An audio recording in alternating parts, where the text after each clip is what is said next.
Hi, my name's Faith, and this is the Burn After Listening podcast. Today's episode is about what I call the Red Pill Epidemic.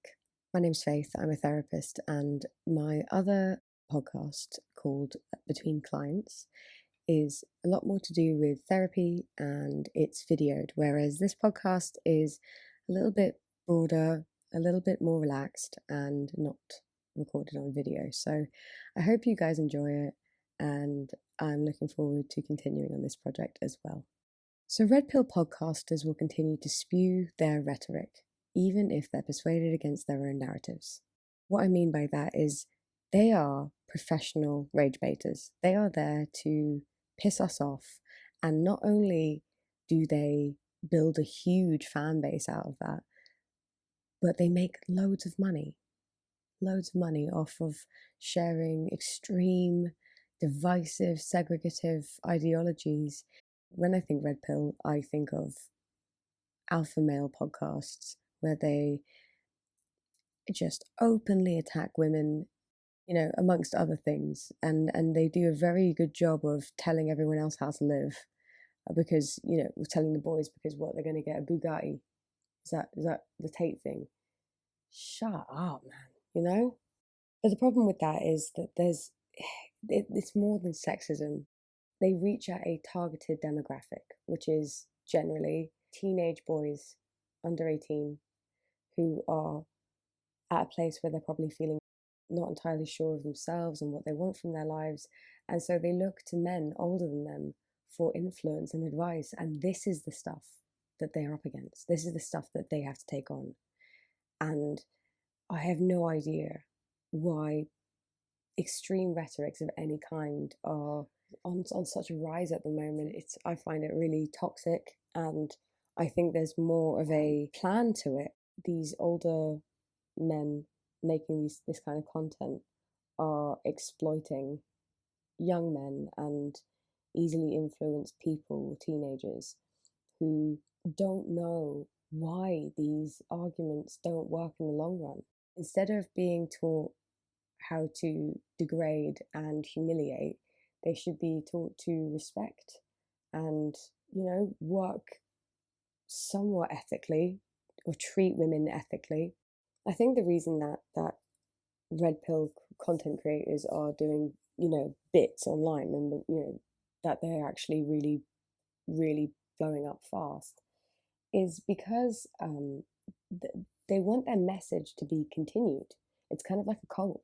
If we can brainwash and influence enough, then they all start spreading the same message and start fully believing in the same things. It's really like approaching it with the cult mentality that it is, and recognizing that it's the children that are being literally indoctrinated into this kind of thinking. Of course, you could say the same about any extreme ideology, and I would, but this episode is about the red pill epidemic, and so that's what I'm talking about. I think, thankfully, a lot of people are learning, especially people who maybe were the targeted demographic. I think they're learning how this way of thinking doesn't help anyone and doesn't change anything, and it just creates more violence and hatefulness. And so I'm hopeful that through us being able to better understand one another, or just trying to understand one another, we can get to ourselves to a place where this divisive approach to one another and the criticizing is just not happening. And I know who it serves. That kind of divisiveness, that kind of segregation keeps us separate, right? It keeps the 1% in their position. It keeps the elite in their position because we're so busy infighting and being exacerbated by extreme content creators who spread extreme worldviews. Even just thinking about it stresses me out, because I can see, as a therapist, I can see the damage it causes. And I can also see, I can even think about myself as a teenager. I'm 27 now, and when I was a teenager, I was like not okay. And I absolutely would have been influenced by anything that remotely resonated with my naive, mindset at the time. And I'm not saying every teenager is naive. I'm just saying that it's hard for teenagers to not be influenced by extreme ideas. How could they not? They're made to be flashy and provocative, and I think teenagers are kind of like magpies. They see something and they want to go towards it, which is natural because they're still growing and their brains are still developing. There's a sort of complicity that our world has, allowing, facilitating, and actually nurturing this kind of abusive people, and we not only do platform them, we celebrate them, which I find so strange. So I don't know, I guess I'm hoping that in some way my podcasts will hopefully be some antidote to that.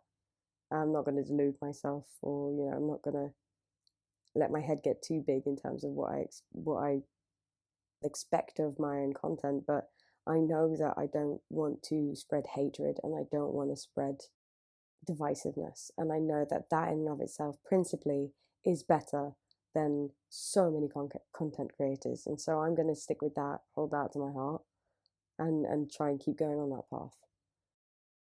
Thanks for listening to this episode. Sorry if it was a bit intense, but that's kind of what you can expect from this particular podcast. Take a look at my other podcast, Between Clients, and I'll see you in the next episode. If you liked it, please feel free to let me know on YouTube, Spotify, TikTok, Instagram. I'd love to keep developing this channel, keep growing it, and hopefully maybe we can see some positive change in the world. Take care of yourselves. Peace out.